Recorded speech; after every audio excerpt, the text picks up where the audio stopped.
how's it going? How is everyone? I feel like I haven't seen you all in forever.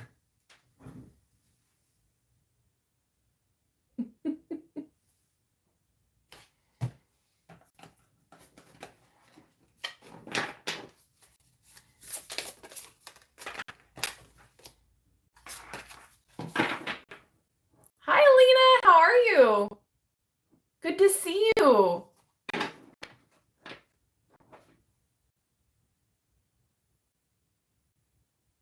Hey, Meg. Hi, Blaine. How's it going? Good to see everyone. Yay! Hi. Oh, is that Italo? Is that how you say it? Hopefully I'm saying that correctly. How are you guys? How's your week been? Hi, Panternova. Hi, Liberius. Hi, Captain Horror. Hey! Nice to see you. You made a live. Yeah, I love the lava lamp. The light bulb works. Oh, man. Hi, Brazil. Hi, Rowan. Nice to see you guys. Let me know if you can see and hear me okay. Everything's good.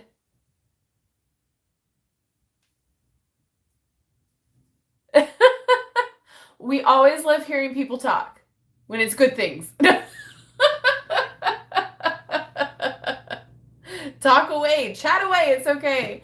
So what's going to happen is for the next 15 minutes, we're just going to let people filter in, and then we'll start the unboxing at on the dot on the hour. That way everybody can kind of come in and mingle and figure out where they're supposed to be if they're lost. But until then, everybody can just hang out and chill. I want to know how everyone's doing. What's good? What's new? I feel like I've been gone for like ever, and it's only been like a few days. But yeah, Saturday there was no live because we had way back we had our fence fixed, and finally they were able to come back out and like finish a few details. So that's why I was not available. So yay for getting things done, and the AC is working. Can I get an amen? Like, oh my gosh. Knock on wood. Pray to whoever that this like keeps steady and is fixed and I don't have to deal with it anymore, because it has been a nightmare. This has been like nightmare fuel. So if anything else happens, I swear we're shutting it all down. Oh, good. I'm glad that you can hear and see me. Hi, Magical Mermaid. Nice to see you. I know. Oh, I'm so happy.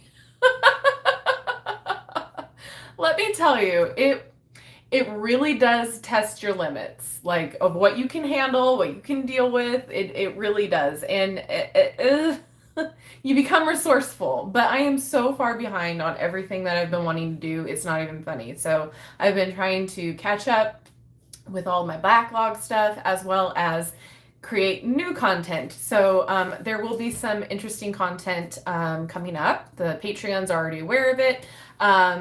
There's some crafting stuff going on, like witchcrafty stuff. And then I have on my second channel, which is in the link tree, if you guys have not checked it out yet, I just uploaded a video about the Noom nutrition app journey that I've been on. So if you want to check that out, you can go ahead and do that later. All the links for everything are always going to be in the description box below, per usual, as well as the links to purchase this if you want. They're not affiliated, it's not sponsored. It just wants you guys to find what you're looking for, as well as find the correct deck, not a knockoff, and go through trusted sites. So that's why I only list a couple of them on there. I never list like Etsy's or anything like that, just because I don't know if those decks are resells or whatnot, and I don't want to get into any of that. So unless it's an actual deck from an Etsy seller, and not like a Llewellyn deck or anyway, you know what I mean. But so all the links will be down in the description box, and you guys can check them out at your leisure. They're always there. Some of my older videos don't have like the Linktree links, but they'll have other stuff. Yay, amen. No amen, but I'll give you an abracadabra. I love it. Hi, Denise. Nice to see you. Yeah, the heat's been crazy. Panic in the Disco. I love Panic. Oh my gosh. My AC is fixed, Ashley. It's fixed. Knock on wood that like we're not gonna have any issues. I swear. Do I have a favorite deck company? That's really hard to answer because like I've purchased from multiple different companies. And I have like a favorite deck in each category of those companies. So I don't know. I feel like Llewellyn puts out very decent content and very, what's the word I'm looking for? Cohesive, and everything just works really well. However, Lo Scarabeo comes out with a lot of really intricate and different and fun and unique decks. So I don't know, like the authors and the artists from Llewellyn are really neat, as well as the ones from Lo Scarabeo. Hay House, they're great for oracle decks. I don't really have a lot of tarot decks from them. The only one that I can think of off the top of my head is the Witch's Wisdom. However, this is like a different type of tarot. So maybe that answers your question. I don't really have a favorite company. I don't want to play favorites either. Hi, Lourdes. Nice to see you. Good to have you here. Yeah, definitely Leo season for sure. I'm feeling more self-confident now, like in this season. Definitely feeling myself. I mean, a lot of things are going right now. So like mentally, I'm like, yes, I'm here. We're doing it. We're good. Last month, man, July was just not it for me. It was Cancer season. We had a lot going on in Cancer season. There's too much in that season. So yes. And then if you guys have not already heard, Sunday, yes, the 8th of August, whenever that falls on you guys, is going to be a fantastic new moon to manifest. Like not like manifest small things, like manifest the big things. So like things that you want like forever. So like think about big opportunities, big things. So it's not necessarily like, oh, I want this specific item. It's like big things, because 8 is like the infinity in numerology. So it's big. So everybody's talking about it. So I thought I would mention it to you guys if you haven't already heard. So apparently it's a huge day. So it's a new moon, which means a new cycle, new beginnings, right? So let's make it a good thing.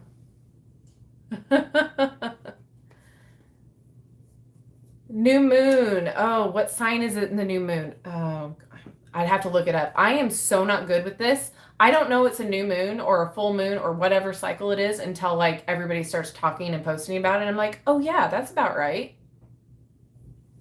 And then, telling me what sign it is. It's always the opposite sign of what the sun sign is, correct? So I'm a horrible, horrible, horrible witch. I don't know things off the top of my head. Yeah, Lionsgate. Yeah, that whole thing. Again, do your own research. This is just me spouting off what I've heard and what I know about like 8/8. Like all of the like what are the same number dates are always going to be some significance. So 1/1. I know 10/10 was a big one. Because that's like end of cycles too with the number 10. So that was usually a big one. That like a lot of people got married on 10/10 last year because it was 10/10/2020. So it was like way big date. And I don't remember doing anything on that date because 2020 was a blur.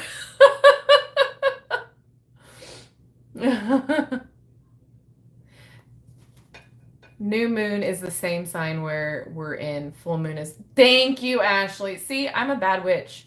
New moon is the same sign we're in. Full moon is then the opposite. See? I always get them confused.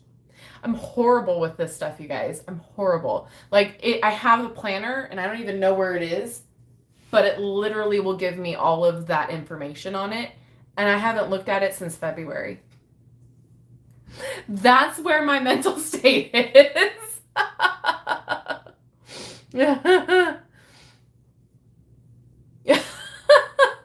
Thanks. New moon is usually the sun sign and full moon is usually the opposite on the axis. See, you guys, thank you, because I'm horrible. My mind retains the most useless information, and the stuff that I need to retain, it doesn't, like, at all. Like, it's written down and thrown in the closet somewhere or in some weird spot in the house. Like, it literally goes in one ear and out the other. But you can ask me anything about stupid TV shows or movies or Disney trivia, and I'm like, yeah, I got you. It's awful. I don't know if that's just me or if a lot of people experience that as well, but yeah, it's not. It doesn't retain. The moon is always up to something. Yes. You're just not a lunar or cosmic witch. Yeah, no, I'm not. I want to be, but I'm not. I used to know everything about astrology. Like, I'm not even kidding you. Like, I knew everything when I was in 6th grade. Like, I got overwhelmingly obsessed with, 5th grade, 6th grade astrology. I was obsessed with ancient Egypt, ancient Greece, the mythologies, all of that stuff. And like, I delved so deep with what I could research in like my school library, my public library, and like the information you can retain at that age. I forgot it all because once like middle school hit, it was like, you don't need to know any of that information. You need to make room in your brain for like calculus, the algorithms and all of that kind of stuff. Not algorithms, algebra and the Pythagorean theorem and all of that stuff. And do I remember it now? No. But I think that's weird how my brain works. It's just like, I'll retain something, and then if I'm not using it, it's gone, and then the new information will come in. It's like a file system, like on your phone. It's like, in one ear, out the other, and then once you're done with it and you don't need it anymore, it's deleted, and then you like search for it, and it's not coming up. Oh, thank you, Eva.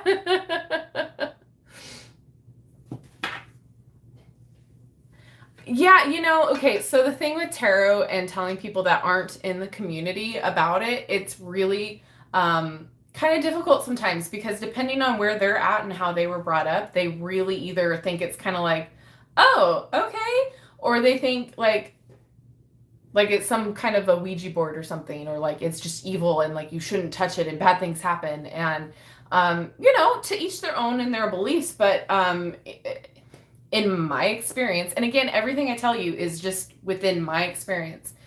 In my own personal experience, once I started getting into tarot, it was more like a therapy session than anything else. It was more of a meditation. It was more of a like, oh, things are clicking. Oh, I can figure out what's actually going on in my mind and my emotions, and it's making sense. And honestly, ever since I got into it, things in my life have gotten better because I'm able to sit down and really think of it in a new perspective. And it's not all just like jumbled emotions or jumbled thought processes, or it's a way to help you figure out what you're going through. It's more introspective than anything else. It's not that we're predicting anything. It's not that, we can tell what's going to happen 10 years in the future. It's laying out what's going on and what maybe you're not focusing on, and then maybe what the direction that you're going in, this could be the potential outcome. It's not necessarily like this is exactly what's going to happen, or, your loved one is talking from you from beyond the grave, like that kind of movie dramatic theatrics. It's more of like, okay, here's the situation, here's what's going on, you keep going in this direction, it could potentially turn out this way. Or let's take a look at the dynamic between your relationships, and let's take a look at, the decisions that you're making. It's stuff like that. It's not ever really anything evil. It's not going to predict when you're dying. It's not going to predict when somebody's going to, you know, fill in the blank. What it is these are archetypes. These are situations. These are feelings and emotions that we can help get through by looking internally. And yes, there's a psychic element to it. Yes, there's like a little mystical element about it as well. But however, when you break it down to the bare bones of it, that's what ultimately it is. There's ways to interpret the imagery. There's ways to interpret the core meanings. But when you break it down to its bare minimum, it was made to help you and help others figure out each other and figure out yourselves as archetypes. That was a that was a long tangent. Oh, hi Serena, nice to see you. I know, Discovery of Witches. Okay, so I started reading the book, and I stopped because I've been so far behind with everything, so I need to get back into it, and I need to watch the show. I know.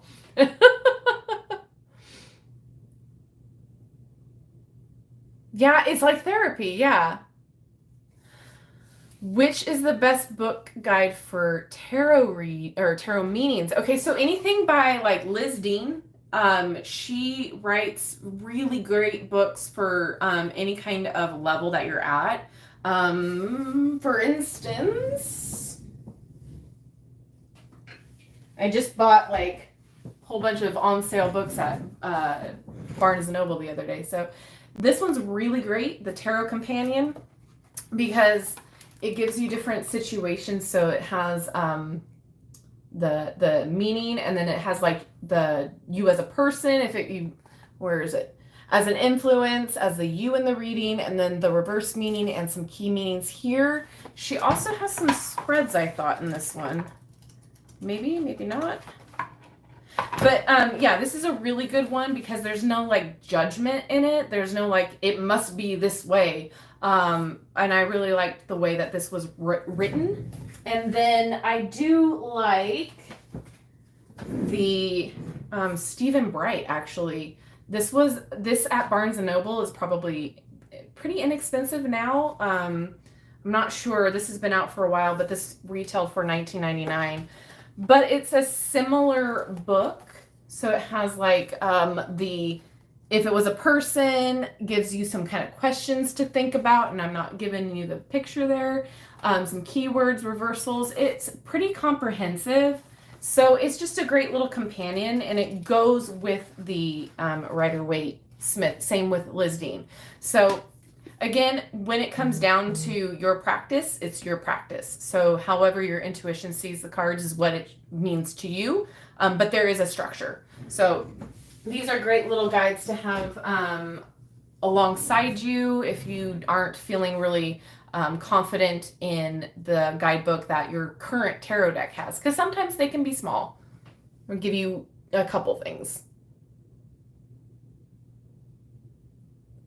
Usually test others' warmth to tarot by first gauging how they feel about daily affirmation cards. Oh, that's smart. I interact with extremely conservative and religious people, so most can't even handle those. Yeah, I can understand that. Hi, Jake! Yeah, those are really great books.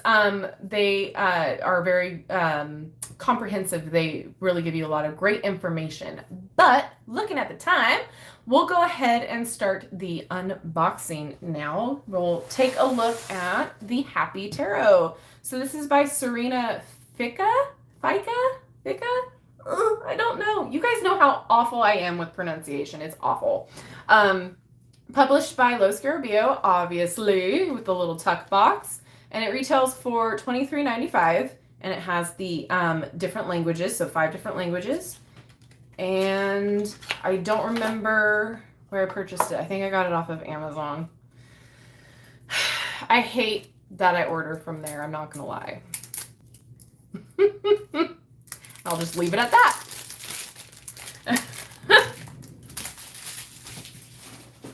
But if I do order stuff from there, I make sure I order like a lot at one time. Okay, so again, like we were talking about earlier, the smaller guidebooks can be a little lacking. So let's just take a look real fast. I gotta flip to, okay. The Happy Tarot. One of the wonderful things about tarot is that it can be used in so many different ways. Some people use it for fortune telling, to look toward the future, or to ask people or events at a distance. Other people use it as a counseling tool to look deeper into the reasons why we feel the way we do. What we were just talking about. Tarot can help clarify situations that are foggy with confusion. It can give good advice when decisions need to be made, or help you understand why things turned out the way they did.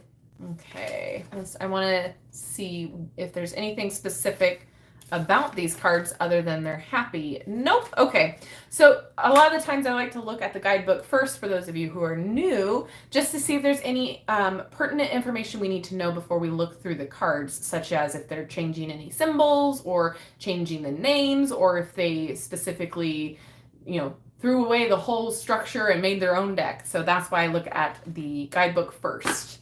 Okay, we're going to just take the little instruction card thing out. Oh my goodness. Okay, I'm probably going to ooh and ah over this whole thing because it looks adorable. So I found this and I thought, oh my gosh, we were just talking about like gentle, happy, positive decks. Like, how cute would this be? Especially if it's like kid friendly, because some people were asking about kid decks or kid friendly decks. So maybe this might be one of them. I love anything cute. So this is adorable. And then let's just take a peek at the cardstock. It is your typical Los Scarabeo cardstock. Not terrible, not fantastic, but again, I'm not a cardstock snob. And then hopefully you guys can see, because I know that there's a glare, there's like a little bit of a sheen or a gloss to this, just a smidge. And this is just too dang cute. I can't. Oh, she's got blue hair. Oh my God. She's got blue hair. The symbols are all there. I love it. Oh my God. This is very kawaii. Like, very, very kawaii. Hopefully I'm saying that terminology correctly. Oh, cookie meatloaf and mashed potatoes. Yes. Oh, that's awesome. I found correlations of the Bible and tarot. That's awesome.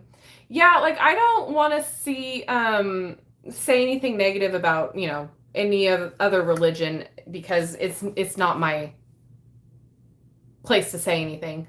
However, I will say that we do get judged a lot for using tarot, and that's all I'm going to say.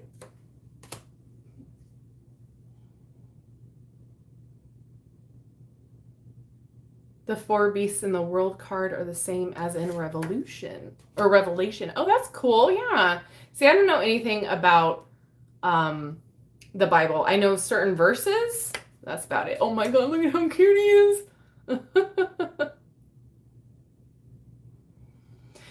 Yeah, that's the thing. Amazon has kind of taken over and become a monopoly. Hi, practicing human. Good to see you.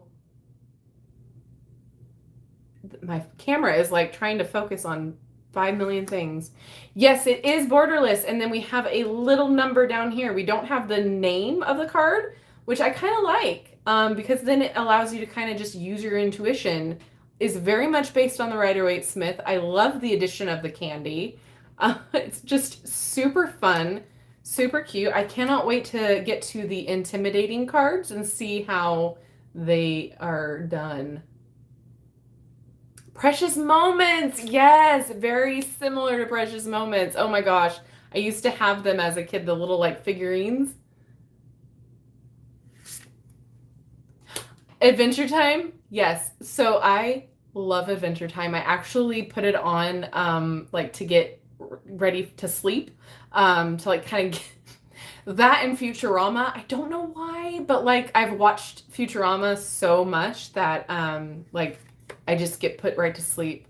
Oh my God, that's kind of cute though. Like a chubby little devil. Oh my God. The bat wings, I can't. Okay, I'm gonna need a stuffy out of this one, please. There's someone on TikTok, and I don't know who this artist is, but she makes like Baphomet stuffies, and they're like kawaii. They're so stinking cute. I'm gonna have to try to find them. This is cute too. Like they're in distress, but they're cute. I like my brain can't make it make sense. Oh my God. Why is this adorable? Right, regular playing cards are actually tarot. Yeah, pretty much. It's a system that I still have problems with trying to figure out. Candyland board game, Jake. Yes, yes, it does. Oh my God. Oh my God, it's so cute.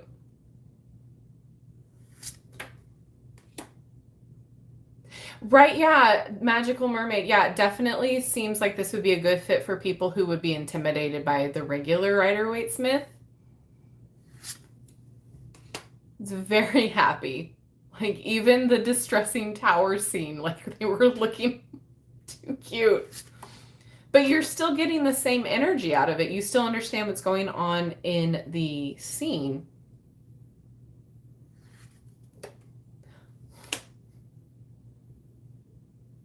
I can't. It's like so cute.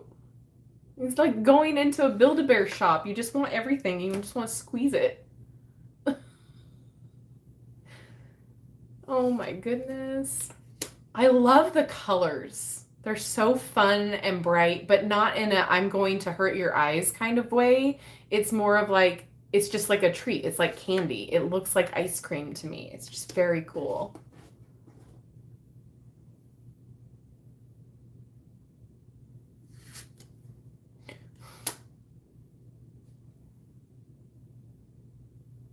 Why is it so cute? Oh, yeah, the cat. Oh my God.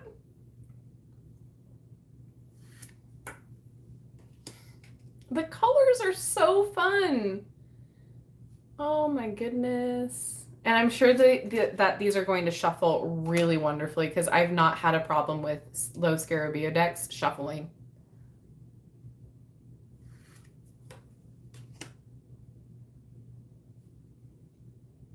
I just did a review, an unboxing of another Kiko books or Seiko. I can never, you guys know what I mean. A deck where it's a kit and it came with little crystals. The shuffling on that one I was not thrilled about. We'll just leave it there. I don't want to spoil anything. But that'll be coming out soon. Next couple days. I love this seahorse. Oh my goodness.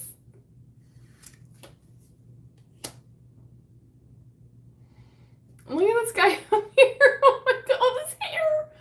Oh my gosh. I can't. Definitely think that this might be great for like preteens if they're into this kind of stuff.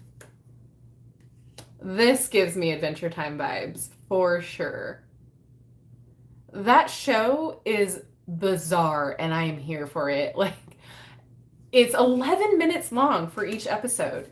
And at first when I like first started watching it, I was like, wait, this is really short. What the heck's going on? And then it was, of course, me trying to figure out the whole backstory as to why he was the only human and what were going on with all these candy people. And then I had to finally just sit down and go, Natasha, it's a cartoon. Like, you don't need to know the ins and outs of every little thing. But I do.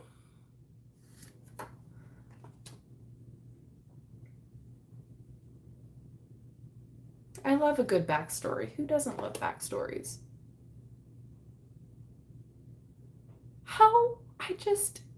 I'm swooning. Okay, I'm sorry. I'm swooning. This is adorable. This looks like the packaging, like the characters on the packaging of the Japanese candy because of the way that everything looks so appetizing and kawaii, and the characterization of the kids, like, do you know, like, the like make your own gummy candies and stuff like that? I feel like this is very similar. I've seen a lot of those make your own little candies videos, because I don't know why they're very satisfying. Um, and then the little vending machine toys that they have over in Japan too, like, so cool. I don't know why. It's just very much giving me that vibe. Maybe because of all the candy. Oh, I'm just giddy. This is so cute.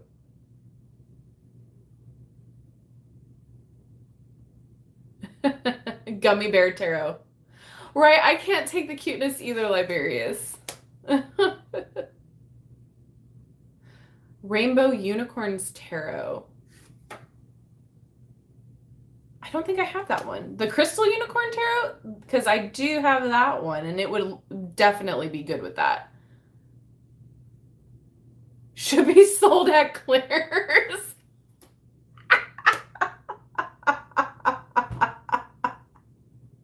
I'm sorry, because that makes so much sense. Dead.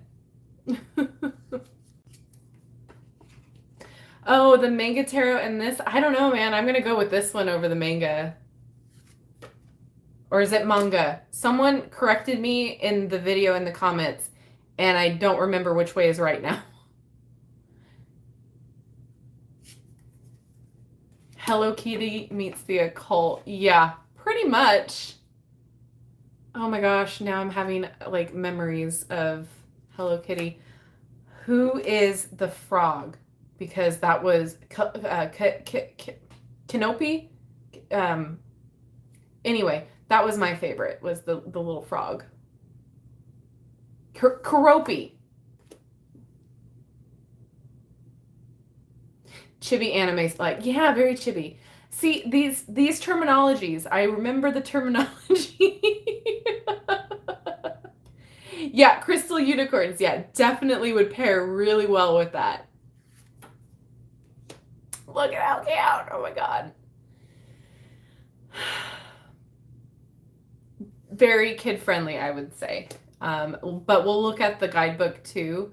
But like, how fun. There are some kid like oracle kind of decks that I'm really intrigued by, and I'm thinking about getting to do a review on the channel too. Just because like this community might be into that with their own kids. So there's one that's like a chakra one. There's one, I think there's an affirmation one. There's a yoga one. There's stuff like that. And I thought, oh, that might be really cool to take a look at and to see. There's one that I'm looking at getting. It's called the Fairy Tale Tarot. So I'm probably going to be purchasing that one soon. There is another modern tarot that they sent me. However, there was no guidebook that was sent in it. So I'm in talks with them, and once they get it back in stock, I will be receiving a new one to review for here. But it looks kind of similar to the Mystic Monday art, but Rider-Waite-Smith, if that makes sense. Anyway, tangents. I did purchase the Urban Tarot, so that's coming. Like I said, back stock on everything, or getting caught up. Oh my god, okay, now I need a stuffy of the cloud with the smile. Oh my gosh. Can't. So cute. Okay, so this is the suit that I was waiting for to see if we can turn it into a positive with this. Okay, this has to be like my new favorite Three of Swords. And whenever I say Three of Swords, I really want to say Three of Hearts, because, you know, Alice in Wonderland is be all and all when it comes to hearts. This is so cute. Oh my god. I love it. I love that they're like wooden swords. So it's super kid friendly. Oh my goodness.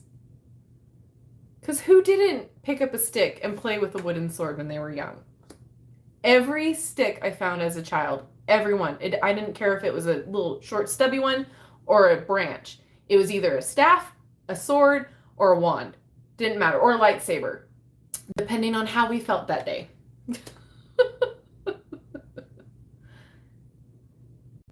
Many a fought. Many a fight, I should say, with my brother. We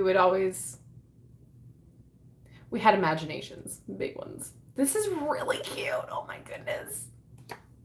Oh. And like as a child, you can look at the pictures and the scenes that are going on and relate to the emotions, which is fantastic, but it's not scary. It's not intimidating. And for people just starting out into tarot, this is a very good alternative instead of the classic or, you know, a more scarier deck. This is definitely a great gentle deck. Is it in my top gentle decks? I don't know. I gotta work with it a little bit, but definitely sweet. Definitely has a lot of heart.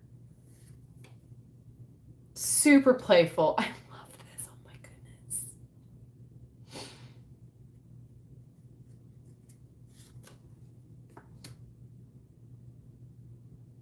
Now I want ice cream.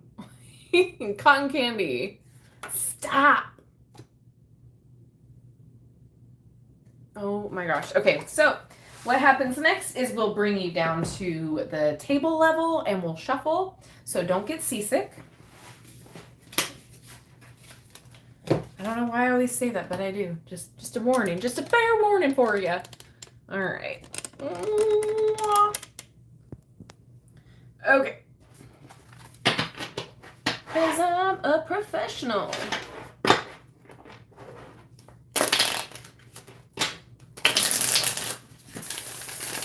Yeah, no problems here with the shuffling. It's like butter.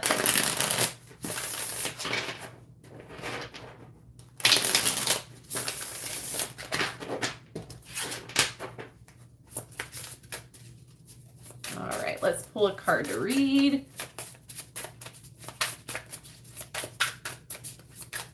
Sometimes they like to pop out really quickly and other times they don't, so let's see. Either way, this is really comfortable shuffling. I like the size of these decks. All right, well, we'll take the top one off of here. We've got, was the Six of Swords? Where's the number? Oh, there it is, right in the little wee corner right there. This is the number. Okay, I'll just leave this here whilst I read from the deck. Once I find it. All right. So don't stay in the midst of a conflict that isn't going anywhere. You'll benefit more from reserving your strength and living to fight another day. You can find happiness by choosing your battles. Okay. Well, you know what? It's very straight and to the point. There's no reversal meanings in here, but with most Los Scarabeo decks, they have this tinier guidebook that just gives you key little phrases or keywords.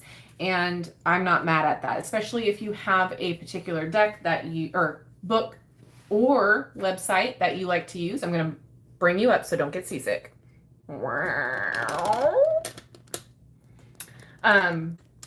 So if you have a particular companion book that you like to have by your side that can give you a little bit more insight, that's fantastic too. So I don't have a problem with the guidebook. At least it comes with one, right? There's a lot of decks that we've seen too that don't have a guidebook or they don't have much of one. So for $23.99, yeah, $23.99, I love it. I think it's adorable. I think it shuffles nicely. The quality's fine. Like, it's not fantastic. It's not super like expensive quality of cardstock. But again, to each their own. It doesn't have borders. It's very, very gentle. It's very, very fun. It's very, very cute. I might just have to like be obsessed with this one for a while. I don't know what it is. I'm drawn to more like gentle decks lately, and I think it's because like the past couple months I've just been mental health wise. It was like, everything going on. I don't need more stress by looking at, an intimidating deck. So it's very fun. It's very cute. It's very much a deck that if you have it in your collection, it's one that you can go to when you are feeling in a great mood or when you need a little pick-me-up. It's not going to yell at you. It's not going to, it'll give you what you need to hear, but with a gentleness in it. So I really do appreciate that. I like it. I like that there's different languages in the guidebook. I like that since it's a low Scarabeo deck, you don't have to worry about the titles being in a different language. So if you're not an English reader or you don't speak English, it's fantastic for you that you don't have to like, oh, what does this mean? Or like it's a foreign language to you. It's great. So that's what, again, I appreciate about low Scarabeo decks. But again, the downside to that too is that you don't get as much information in the guidebook. So there's a trade-off. All right, now I got to catch up with your guys' comments. Karo Koropi. Yes, thank you. My Little Pony Tarot. I have seen something like that. There's a Barbie tarot. I'm so tempted, guys. It's not even funny. There's a Barbie tarot on Etsy. But it's super expensive and I can't quite justify it. Same with the Harry Potter deck. Harry Potter deck. That one's like $130 or something like that. And I'm just like, I can't justify it. I want it, but I can't. And then there was another, there's like a Care Bear Oracle deck. There's like so many cute things on Etsy. I had to literally tell myself to not go on it. Like I have to stop myself because I'm really bad with impulse buys. So like if I see a deck and I'm like, oh, there's like only a few left. I'm like, oh, I gotta get it. Horrible that's ingrained in your mind. The Chakra Girls. Yes, that's the chakra deck that I was talking about. Right? Want to buy it for myself? Yeah. But I think there was, so I think there's like 3 cards for each chakra. Oh, your daughter, you got the cat tarot. Oh my gosh. Let me know how she likes that because I love that deck. It's so cute. It puts a smile on my face. Wooden lightsaber. Yep. Sticks. They always get you in trouble. Yes, they do. But would never be your favorite. Yeah. The book the book makes the deck for me. Yeah, I see that. Yeah. And that's what's great about doing these unboxings and these reviews is because everybody has like a different opinion and they always have their like, this is what they need to see in a deck. And I love that. It's so interesting from person to person. It's so different. And then there's a lot of similarities too. Like some people really like love or hate a tower card, or some people really need to know that, a specific card is going to be perfect for them. Not only that, but like you said, the guidebook, like it's super important to have like a very expansive or decent guidebook. So it's very interesting to see the differences of opinions and the differences of what you guys look for in a deck. Personally, for me, I just have to connect with it in some way, shape, or form. And a lot of times it's like if I don't connect with it right away when I first see it, then it might take me a while to like want to get back into it. For instance, like there's a few that are on my bottom shelf here that I play with every once in a while because like for me it's kind of like like when you're a kid and you have toys, you want to make sure you play with all of your toys. That's how I am with the decks. Like I try to make sure I at least play with one, like cycle through them and just make sure no one feels left out. But sometimes when I go back to pick another deck up that I haven't touched in a while, then there's a new connection to it. And I'm like, oh, I really like this. So again, it's a time and place situation too. So it's just, this whole tarot in general is just fascinating to me because the longer I'm in it, the more I learn. And I love that. I'm the kind of person that I need to always learn. I need to always be like finding something new or, continuing my education in some way, in some niche or something. And so with tarot, there's an abundance of information out there, and especially when it comes to your own intuition. Like, you learn new things from different decks, from different persons, from different people, from different readings that you do. It's just fantastic. And then the different card combinations.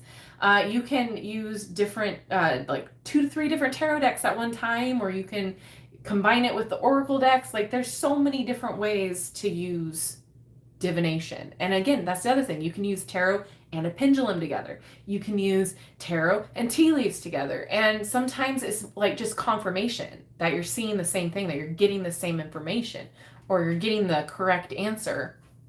So it's just super, super fun for me. I don't know. I'm again, tangent. I don't even remember what we were talking about. The price is not bad, but too kitty for me. Oh, I see that. Yeah. I'm a baby witch, and yet my family might disown me if I get a tarot deck. That's a decision for you, my dear. There's ways that you can probably get around it. There's the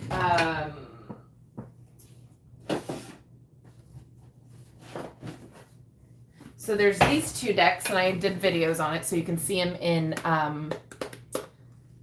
the playlist.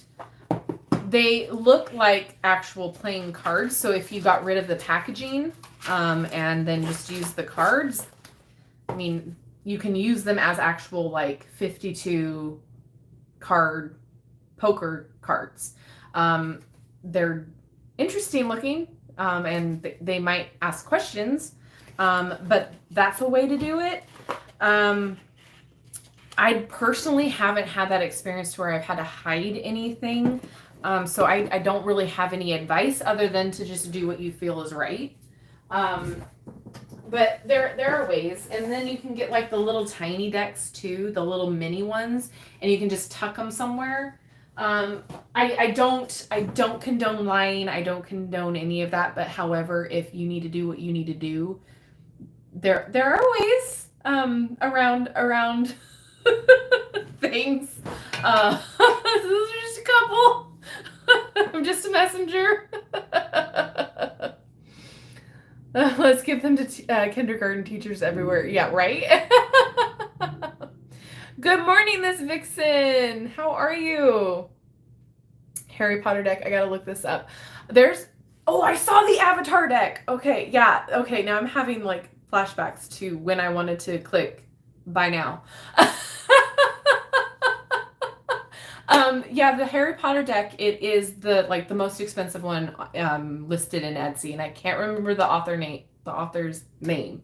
But it is stunning. It has the Marauders map as the back of the cards, and there's been a bunch of people that have unboxed it on TikTok, and I'm just like, so I don't condone the author's statements or anything of that nature. She's kind of like, I don't even acknowledge her existence anymore.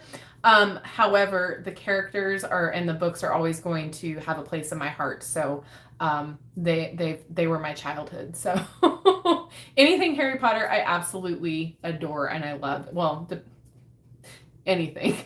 We're not going to go into fan fiction or anything like that because I stay away. But yeah, basically, if there's like a pop culture deck, I'm probably gonna want it. So like, it could be anything from like Pulp Fiction to like The Princess Diaries. Like, it doesn't matter. I'm probably gonna want it because it's just curiosity and also how fun. So yeah, Etsy is a dangerous, dangerous place for me right now. There is a Nightmare Before Christmas tarot deck. I have reviewed that. It is this one right here. It's super cute. Check out the video on it because it's adorable and love it. Again, Disney, goth, I love it all. Let's see. Sorry, I'm trying to catch up on everybody's. Yeah, there's so the Disney Villains deck has now been pushed back to September, I think. The Labyrinth will be out at the end of August. So Hopefully that's not going to change. But yeah, the Disney Villains deck that like I'm chomping at the bit to get keeps getting pushed back, and I'm like, just give me the deck. 10-year-old niece, the Shocker Girls. She has difficulty regulating her emotions. Oh, that might be really good. Yeah, so exactly, Blaine. The Nightmare Before Christmas has the Pip deck, Pip minor, so like just the symbols and kind of hard. But it's not necessarily all Pip or symbols, but it's a little bit harder because the scenes aren't very uh, traditional, I'll say.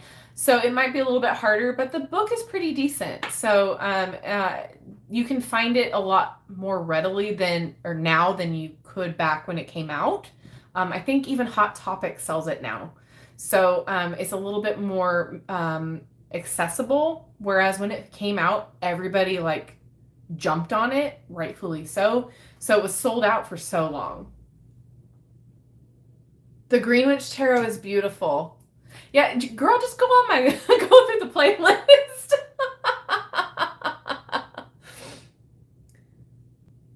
Oh, the pendulum with the tarot decks. So, a little secret.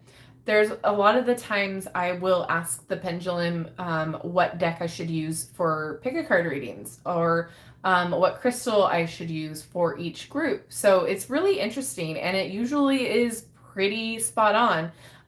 Or, if it is the correct cards or whatever you need for confirmation, the pendulum is great. Again, that's not evil either.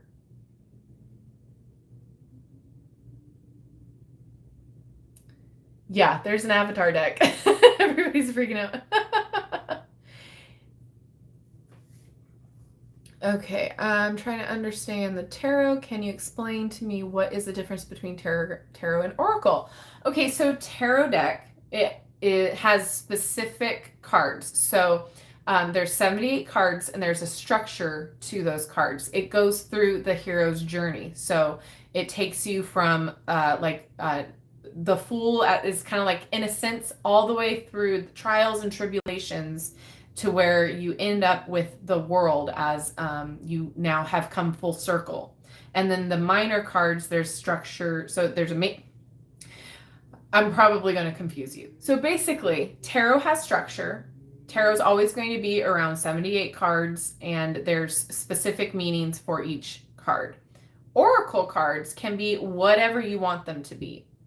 And they're usually, anywhere from 33 cards to 57, however many the author decides to make. And they're usually a little bit more vague, and they can kind of mean whatever the author wants them to mean. It's kind of like you can just make up your own deck and make the cards mean whatever you want them to mean. And a lot of the times oracle decks are a little bit more forgiving and a little bit more gentle, and they're a little bit easier to work with starting out if you're a beginner. However, there is a difference. So, there's kind of a big difference if you really think about it, because tarot is a specific system, whereas oracle deck is more generic, I guess you can say. I'm probably not explaining this correctly, but how do I want to put it? It's really hard to put it in a way that makes sense from me, because I use both kind of interchangeably. But basically, yeah, the tarot has a specific system, and then there can also be different types of tarot deck. It's just basically there's a strict structure, and each card means a specific thing. It takes you through a journey.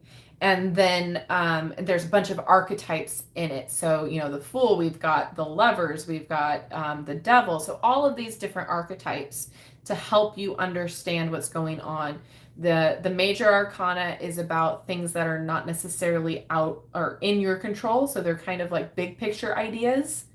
Then there's the minor arcana, which is more of like your day-to-day kind of stuff like that.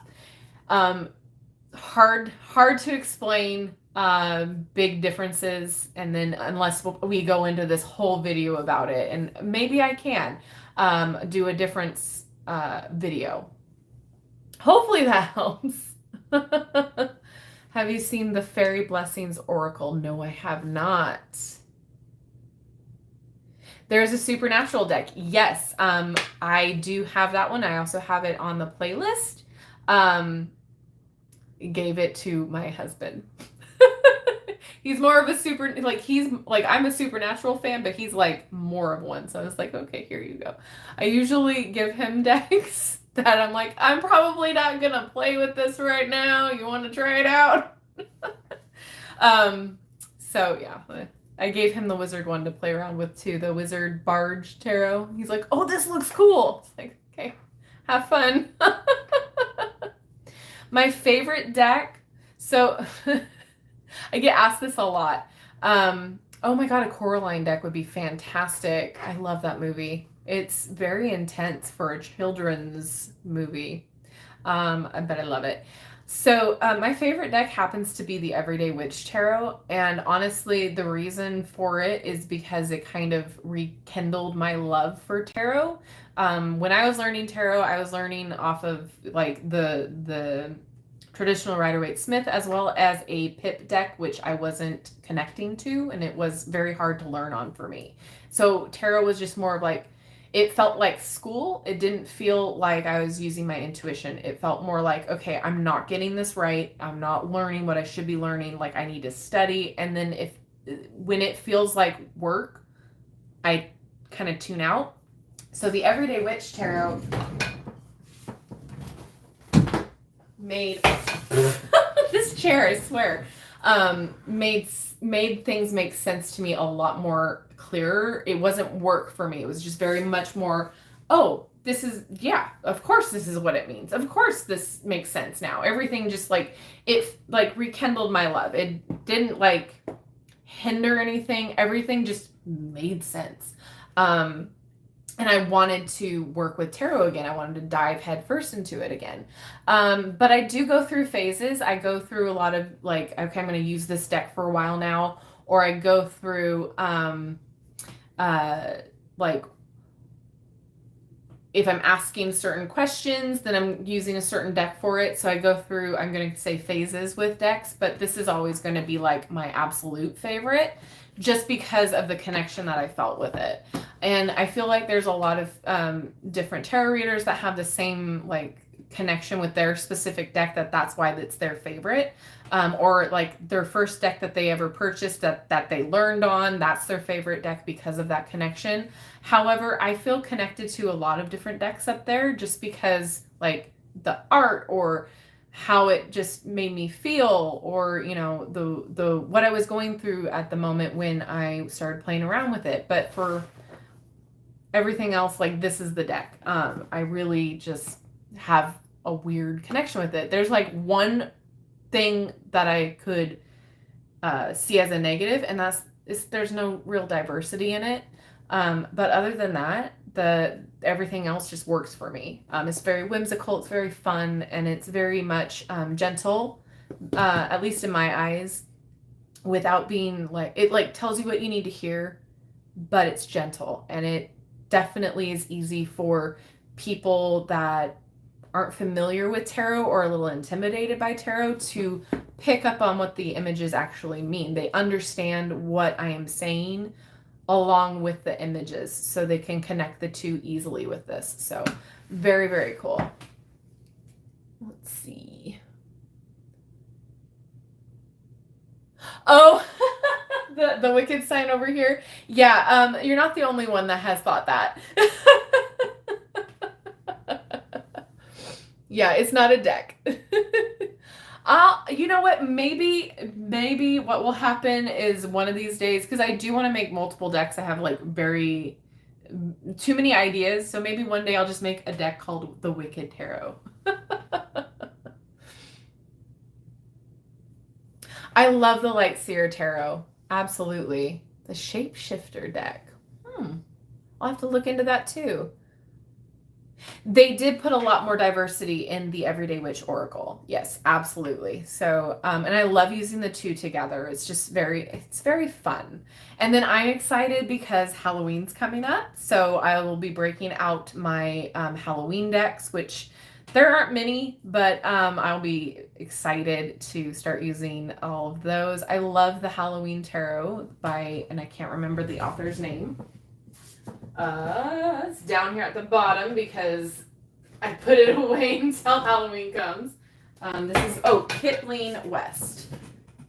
I use this like from the end of August, like the last 2 weeks of August all the way through Halloween and a little bit through November. I'm not gonna lie. It's super cute. It's very vintage feeling, like vintage Halloween, like way back in the day. It's very fun. It's very cute. And it's a US Game Systems publish. Yes. Did I get that right? Yes, I did. So it's very fun. I just adore it. And it just makes me smile. And so to be honest, yeah, anything that makes me smile and feel good when I want to, and like make me want to use it, that's a good deck. So I'm excited for that one. I really do love this Green Witch Tarot. I don't hate the Witch's Tarot, but I'm just not like drawn to it every day. So there's just decks that I'm like, okay, like I like it and I can use it and I can use it for specific things.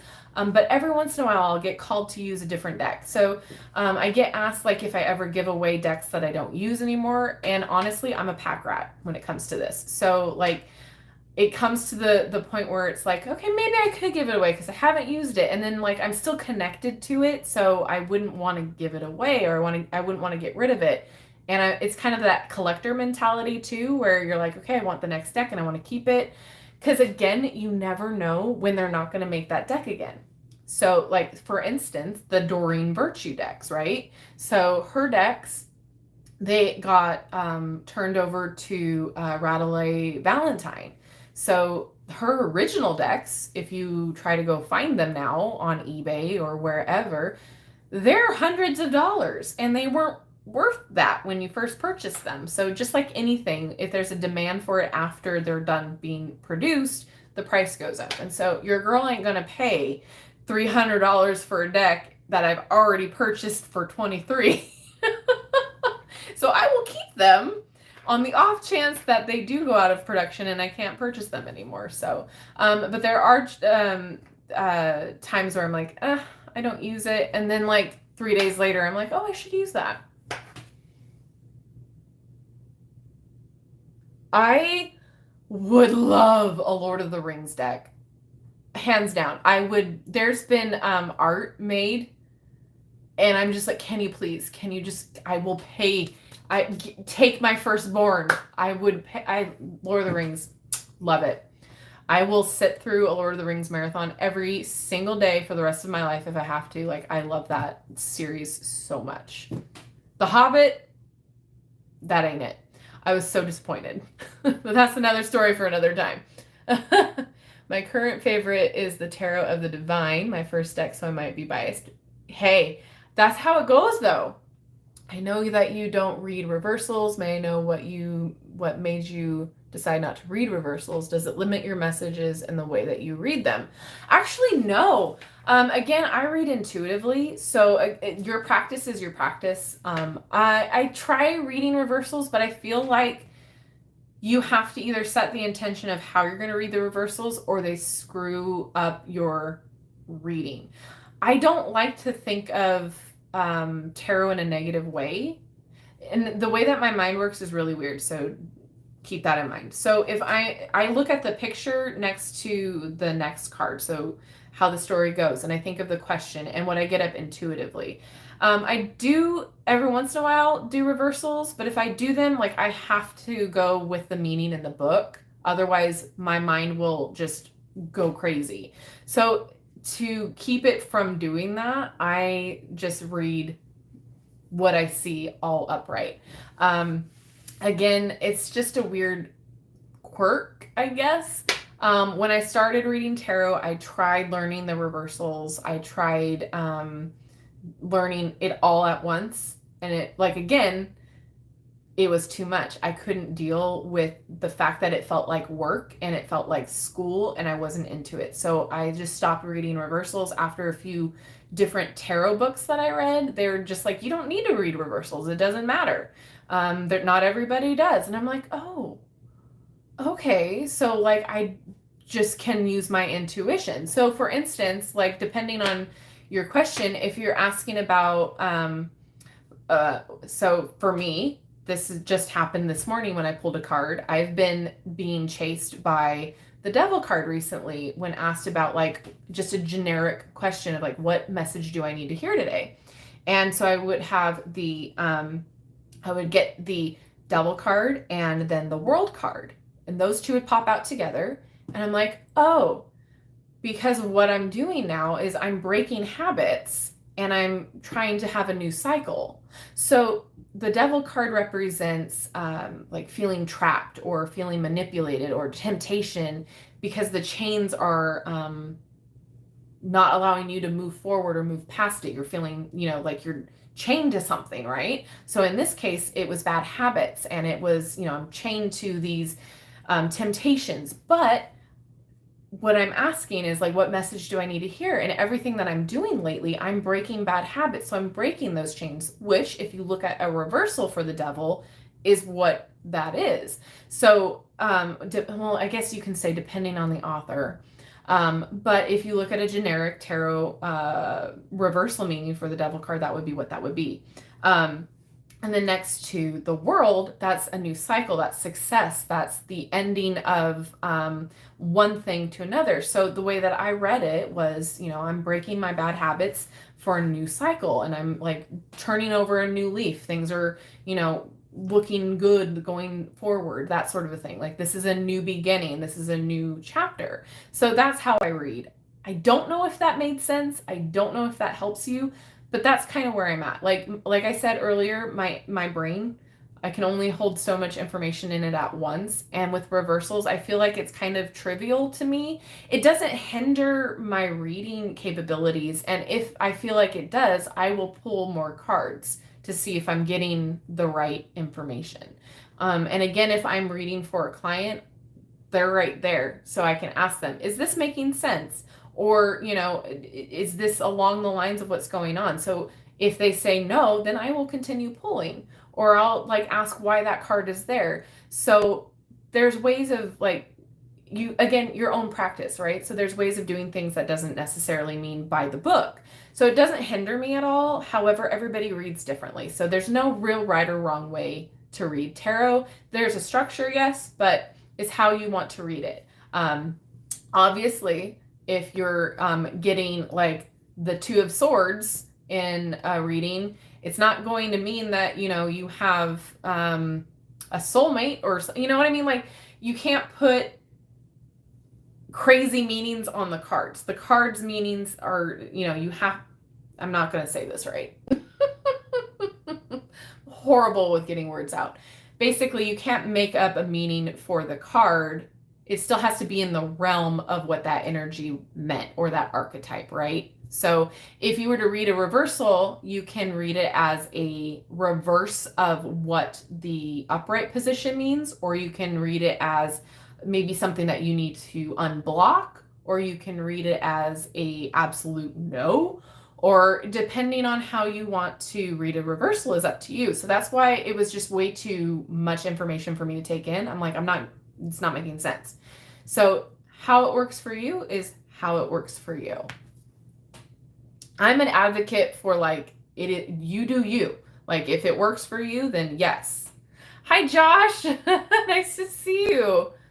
Prismatic Tarot. Oh, I've seen that. I was going to purchase it and then it was sold out. Like I had it in my cart and then it was sold out and I haven't checked.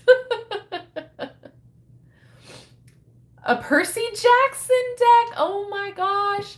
Yes. I need to read the book still. I think we have like a few different ones in the series. We go thrifting a lot, so we thrift a lot of books. And so we have shelves and shelves of books that we haven't even read yet because we get them for like a couple cents and, reduce, reuse, recycle. So yeah, we love thrifting books, and Percy Jackson is on the list of things to read for me because I again, Greek mythology, love it. I think I've read The Lightning Thief when I was younger. Narnia, that was a great book. A little too wordy for me. No, I'm just kidding. Hi, Joe. Nice to see you. Oh, good. I'm glad that it made sense. Hi, Leanne. Nice to see you.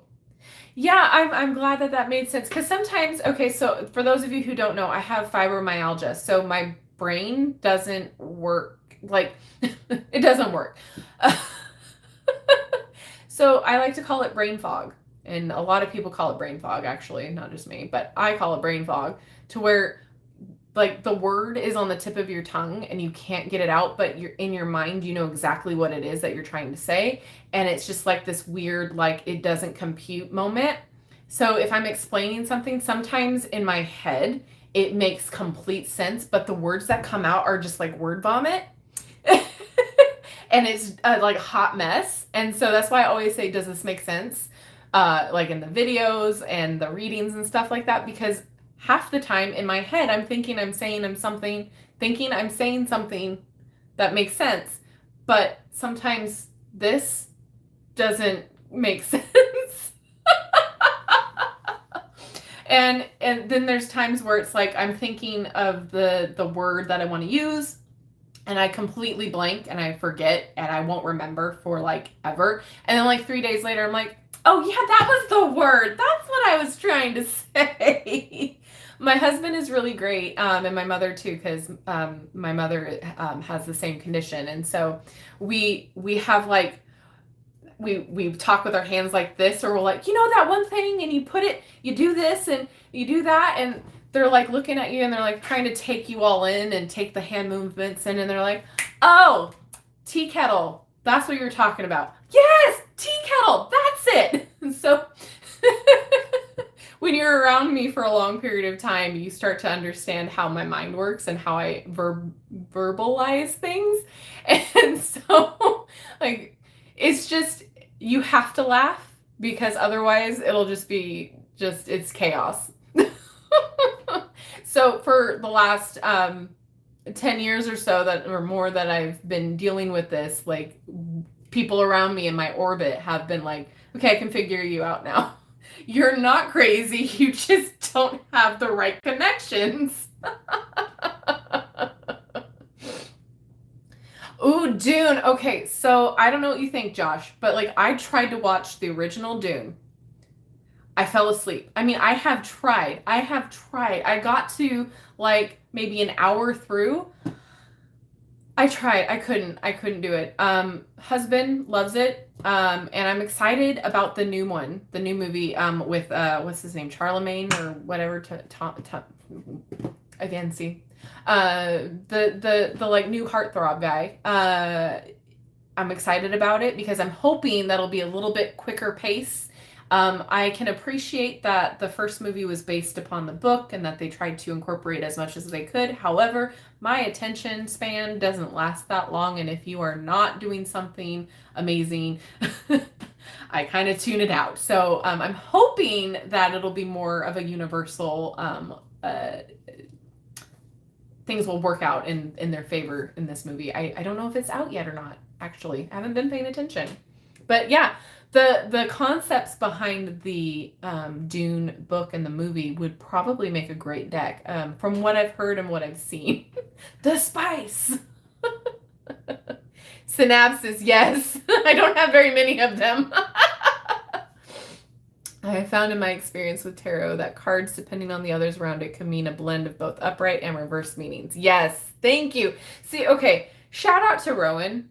Like, not only is she a fantastic mod, so yay, thank you. Like, bottom of my heart, thank you. And Jake and Liberius, thank you.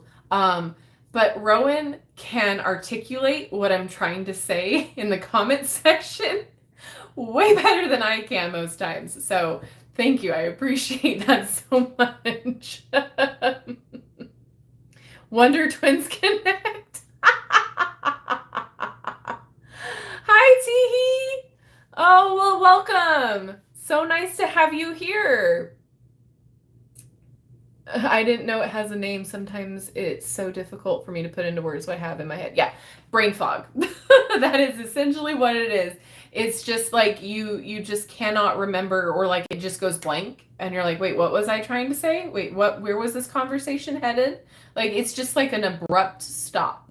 So yeah, it takes a lot of focus. And again, I'm still trying to figure out whether or not I have ADHD, because I'm not covered in the psychology situation. Welcome to America. Yay.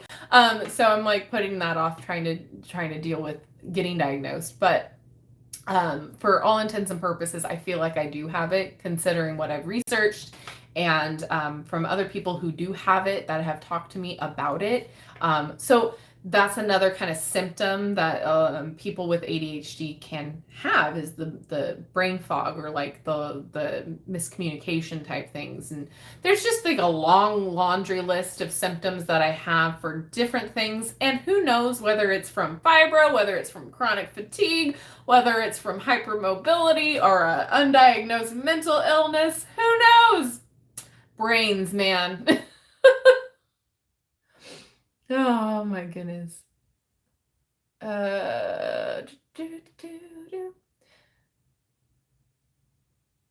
Everyone falls asleep during that. Okay, great.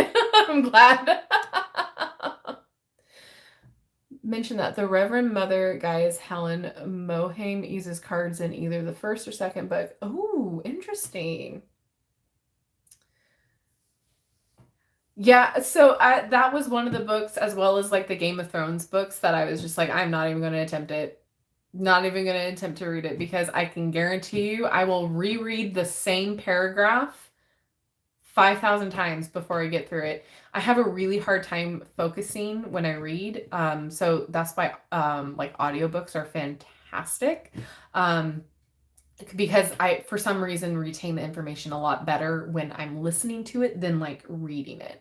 So like long-winded, very scientific, very much different names, all of that, I'm like, no, I don't have the time nor the patience for that anymore. So if I'm going to sit down and read it, it's going to be audiobook, because my husband, I was like asking him, because he was a big Game of Thrones fan, and he read all of the books up until what's not been coming out.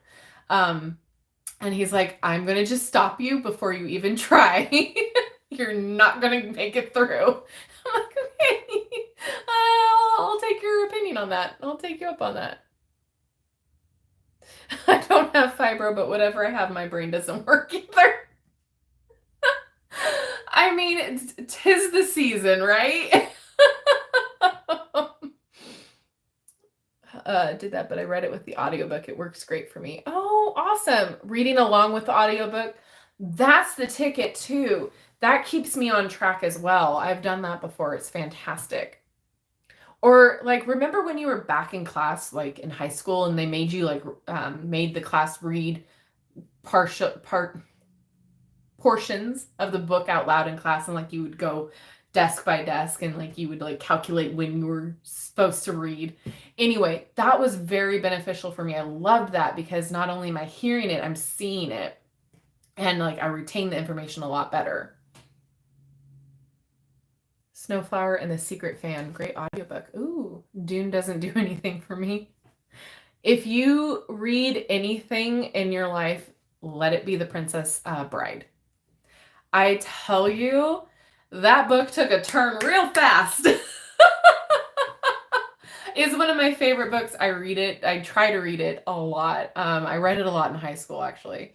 I love that book. So much different than the movie. I'll just give it to you that way. I don't want to spoil a lot, but if you haven't read it, I highly suggest it. It's very well done, and it's very witty, and there's a huge twist, and I was just like, and then also the Dresden Files, if you are looking for a kind of fun noir detective magical mystery book with fun characters and wit and sass, love the Dresden Files. So it's been a hot minute, and I've read the first two, And I started the audiobook on the third book, and I need to go back and reread them. But Bob the Skull, classic character of literature. I love him to death. We even have a skull on one of the bookshelves that we call Bob.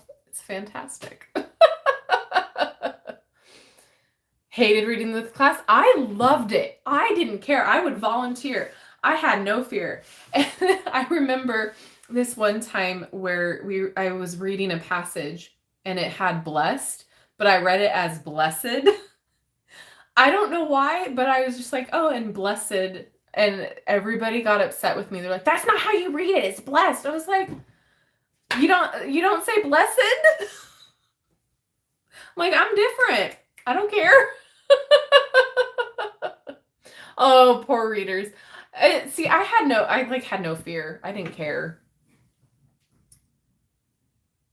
I was in a class with a bunch of poor readers. It took forever to get through a chapter. I hated that too. I would read ahead when they were struggling. I was like, okay, I'm going to read ahead and then I'll catch back up to you on the next person. But everybody had their strong points, and then some people had their weak points, and a lot of people, have poor reading out loud skills, but they could comprehend it just fine when they read it to themselves. So, but it was like a way for the teacher to make sure you're doing your job, because half the time the kids were just like, I don't care what this means or what this says, and they're just spacing out. So it's like that was their way of making sure that you were paying attention, you were on task, and you were following through. So Seed Folks. Less than 100 pages. Oh, hey. My reading skills have improved greatly. Oh, that's awesome. Yeah, nerves definitely would probably be a huge factor in poor reading. The rain in Spain stays mainly on the plain. I love that. Yeah, oh my God, I'm like unlocking a lot of memories that I haven't thought about in forever. Again, my brain, I don't know. Human brains are crazy, man. Meat with electricity. I think I read too fast and my mouth doesn't catch up and I mess up my words. The same with just speaking. Recently I called a pillowcase on someone's porch a mushroom. Stuff like that has happened. I forget I'm reading a book. Oh, listen. I have stacks and stacks and stacks of books that I told myself I will read. I used to be such an avid reader, and I really miss that, especially in high school. I would read a book a week. It was just, I was entrenched. And then Twilight came. Yes, I did read all the Twilight books, and I actually enjoyed them immensely. I still love young adult books. Give me a young adult book that has a awkward teenage girl with, the shyness factor, and she stumbles over everything. She's a klutz, and then she meets this handsome gentleman that is a magical, mythical creature. Absolutely love them. I don't know why. I think they're great. I think it's more of a nostalgia thing for me, because that's stuff I would read in high school.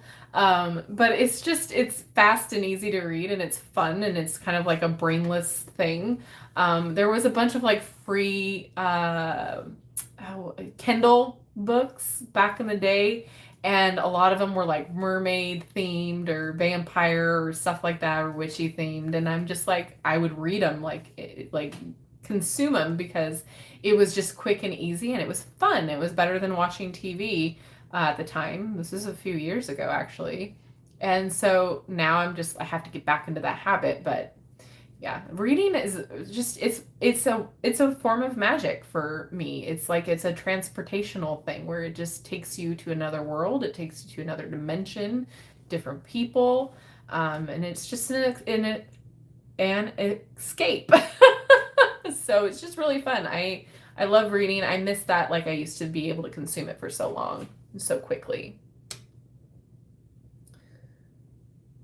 Yeah, there's a book. Oh gosh, there's a book series that I started reading, and it was I'll think of it in a little bit. But I'm literally halfway through the book, and I have it by my nightstand, or on my nightstand, and then I would take it out into the backyard to read while the dogs are in the backyard, and like I forget about the dang book, but I love it so much. It's a witch series, and it's kind of like those murder mystery series, but also like a rom-com. And I will think about the name in a little bit, but it's so great. It's so great. It's so fun. And it's like she owns a bakery, and she moves back to her hometown, and like she figures out that she was born into this witch family, and like it's fun, it's cute, it takes you out of your day to day, and it's fun. But yeah, I forget I read it, and then like I put it away or I put it down, and then like 2 months later I'm like, oh yeah, I need to finish that. Along with all of the other half-started projects I've got going on. I always hate when I am reading a book and then suddenly become aware of the words and I can't get back in. Yes! Oh, that is the worst. And then like, you're like, okay, when is the magic going to happen again? When is it going to kick in?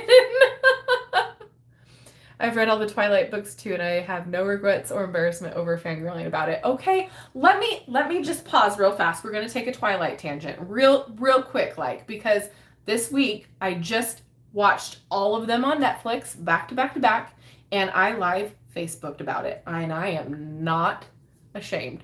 My friends actually probably got really annoyed with me. However, what the CGI, first of all, the CGI in every single film, atrocious, not okay.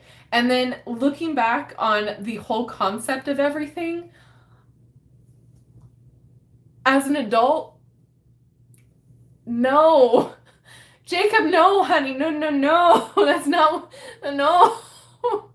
And to be fair, I was never a team Jacob, I was always a team Edward, but Edward, honey, you're 100 years old. She's 17. Just because you look 17 doesn't mean you don't have the worldly experience of a 100-year-old person. Like, no, this ain't it. It was very disturbing as an adult looking back on it. And then, like, the little things, too. Like, just, I can't even like pinpoint what I was like tripping on, but like just little things.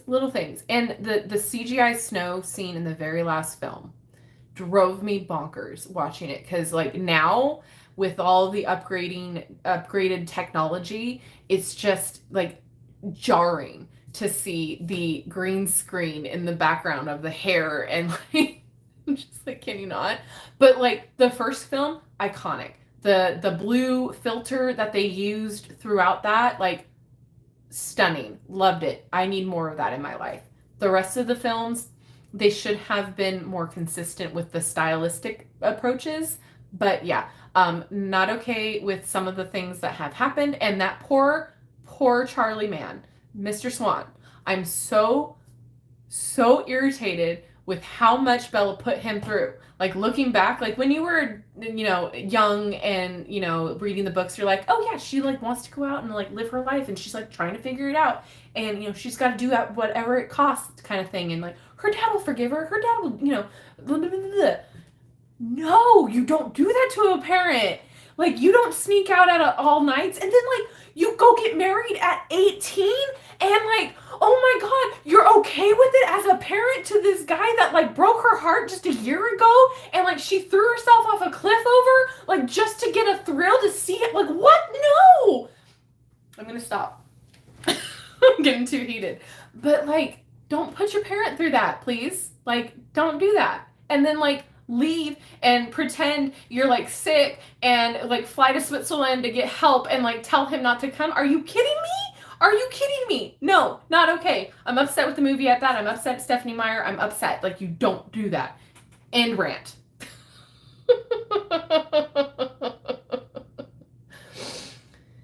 Okay, sorry, I'm going to get back to the comments. Which deck, if possible, big, large cards do you recommend for a beginner? Oh, that's a good question.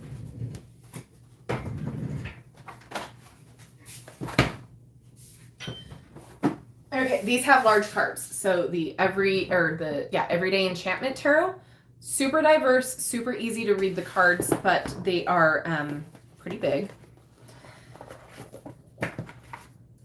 That's the size of them compared to this size.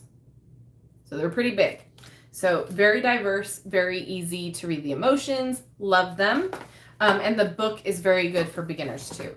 And then we have the True Heart Tarot, which is very much based on the Rider-Waite-Smith, but in a different format. They're more oracle size, but the guidebook is really, really good. I love the imagery. So the guidebook and the imagery combined are very good for beginners, I think, in my opinion. And there's a lot of like her own personal experience thrown into it to like help you really relate to the cards. And then obviously I really like the Everyday Witch. Then I do like, I need to do a beginner friendly tarot collection video because there's a lot. Modern Day Witch is good. What else? And again, it's about preference too. So like what you connect with. So those are the two off the top of my head with bigger cards. The Lost Voices series. I think I read that. That sounds familiar. The baseball scene? Yes, iconic. Yes. And Muse. Okay, so I started listening to Muse as I was reading the books because she had mentioned that the band Muse was her muse, and she was picturing, you know, the songs that were playing in the scenes as she was writing. And so I was like, oh, I gotta like check this band out. And oh my God, love the band. So like the fact that they used Muse in that baseball scene made it super iconic. And like the graphics for that and like how they made them fly and the stupid spider monkey comment. Like I cannot get that out of my head. It's so cringe. Like it was meant to be super sweet and like intimate, but like I guess that's what happens when you're 17. You say things that were meant to be cute and intimate, and in your head they sounded really adorable, but when they come out, it's super cringe. Yeah, but she's so cool, says Edward. Yeah, right? Edward, like, watching her sleep at night? Ew. Like, I'm sorry. I have a husband, and he sleeps right next to me. If he were to like sit up and like watch me sleep for the whole night, I would like divorce him. Like that is creepy. That is not cute. That is not sweet. That is creepy. If somebody that you didn't know or you knew for all of like 2 days from your school or your college decided they would creep in your window and just watch you sleep, do you not think you would call the cops? Not cute. Bad role models. Read books in English and it's not my native language. Oh, that's the worst. I'm so sorry. Oh, and then like the translator is not the same. Like it'll screw it up slightly to where you get it like twisted in a weird way. Yeah, I'm so sorry. Edward like Bella, she seems so boring. Yes. But yeah, I did love the plot. It was very much, it drew you in and you're like, okay, well, I have to know what happens. Like I have to know what goes on. But like the little things that happened within the books, I'm just like, rewatching the movies after not watching them for so long, I'm just like, how did I not pick up on that? And can we talk about real fast the fact that Jasper was a Confederate soldier and they just kind of glossed all over that?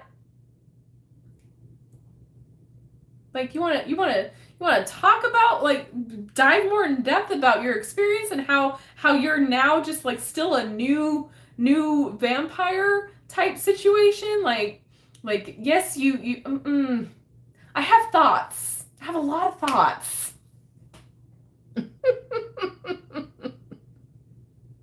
Bye, Josh. It was so nice having you. I'll see you around. See you later. I'm passionate. Girl, I'm telling you, this was my early 20s when these books came out, okay? So, like, I was already too old for it, but I was just, like, I had to know. And, like, I'm 34 right now, okay? I may not seem 34, but I'm 34. And why do I care so much about damn Twilight is beyond me. Yeah, Oracle cards can get pretty big. Yeah, the Good Karma deck is a fantastic beginner deck. I absolutely love it. Yes. I'm so sorry. I'm reading through the comments, so as I'm seeing what was said, that's why I went back to the vampires. I'm so sorry. Yes. Do you keep any personal or special decks in bags, separate boxes apart from your main collection, or keep them all together? So I do like one, and this is my original deck that I've had for years, and I keep it in its little scarf just because that's how I started with the deck. I put it in.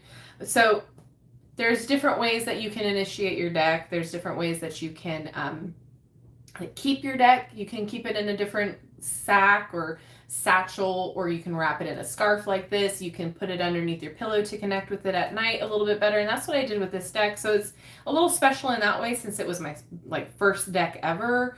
And then also in the original packaging for this, I have my first little notebook about it in there, and the pin. So it's like a little special keepsake.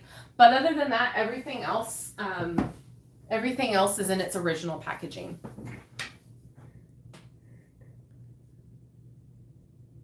Stronger female lead, yes.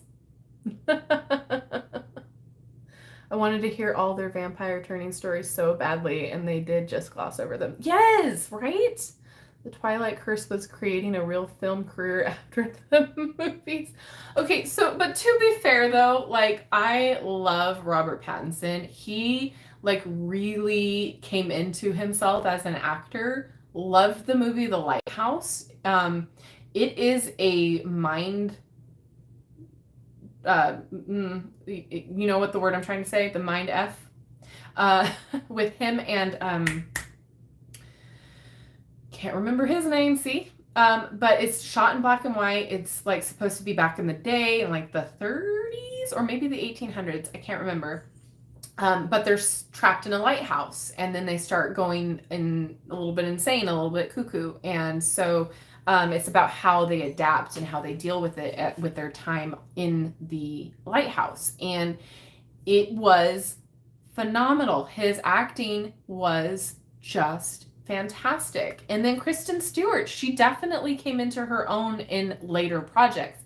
She didn't always pick correct projects, but she does have very good acting skills. She's capable, and if she's given the right script, I think she's very, very well done. Very, very much a good actress. But all what was it? Martin Sheen is his name. The head Volturi guy.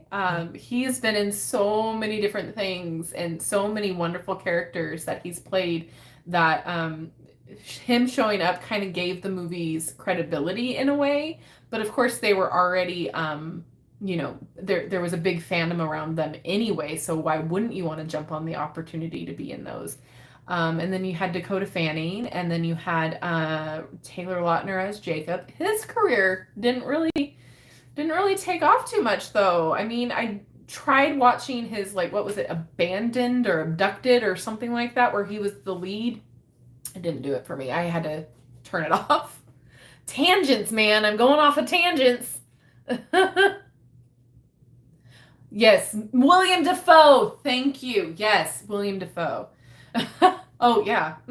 Robert Pattinson is very handsome. Very, very handsome. Yes, he is. Yes. Yeah, William Dafoe is phenomenal. And in that role was made for him. He knocked it out of the park. You believed everything with Willem Dafoe's character. Absolutely. Loved him also in Boondock Saints. That movie has a cult-like following, and I mean, it's not a masterpiece or whatever, but it's just a fun movie. I could talk all of these things all day long. It's ridiculous. But anyway, I'm so sorry that we got off on weird tangents in this, but yeah, I legitimately watched all of the Twilight movies, and so it's been in the back of my mind. If there is a Twilight deck I might be tempted. Because, oh my gosh, the readings on that would probably be ridiculous. I wonder if that would be a really good, like, love reading deck, or it would be, like, terrible. Is one of the two. It can't be a gray area. It's one or the other with that, for sure. And then also, side note, I just have to say, I think Jacob was way too young for Bella. Just have to say it. I mean, he was young in the books, but like maturity-wise, I think he was too young. So it would never work anyway. That's it. I'm done. I don't need to talk anymore, Twilight. Oh my gosh, I feel so old. I feel like I've been around the world way too much. Well, if that's all you guys want to talk about, I guess I'll end it if you guys don't have any other questions. I feel like I've just been yapping forever about random stuff. I will have some more videos up soon. I'm still not sure if I will be live this Saturday or not. I just don't know. Plan on it. I'll let you know the day, but I'll let you know Friday, or the morning of or afternoon of Saturday, whether or not I will be live. I'll keep you all updated as usual on the community tab. Teen angst and eye candy. Yep. I mean, what more could you want?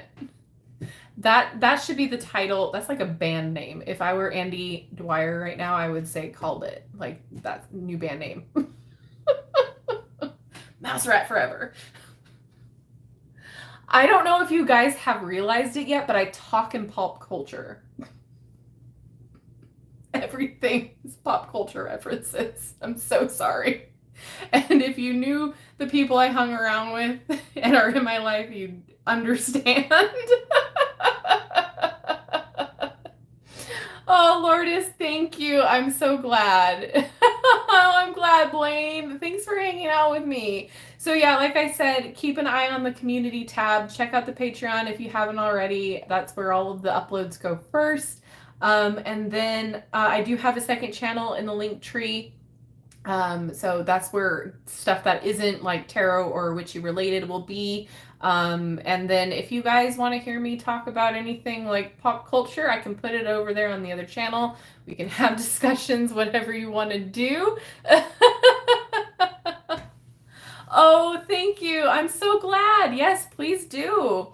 We usually do live streams Wednesday nights and Saturday nights at 6 p.m. Pacific Standard Time in the USA. So however that correlates to your time frame in your neck of the woods.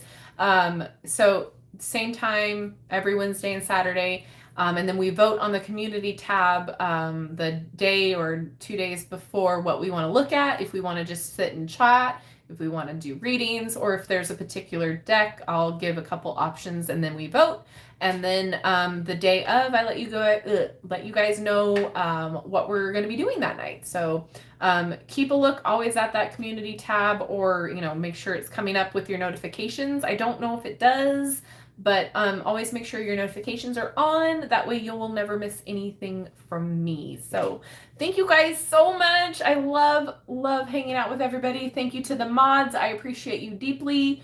And with that being said, thank you so much. And I will see you guys in my next video. Bye-bye.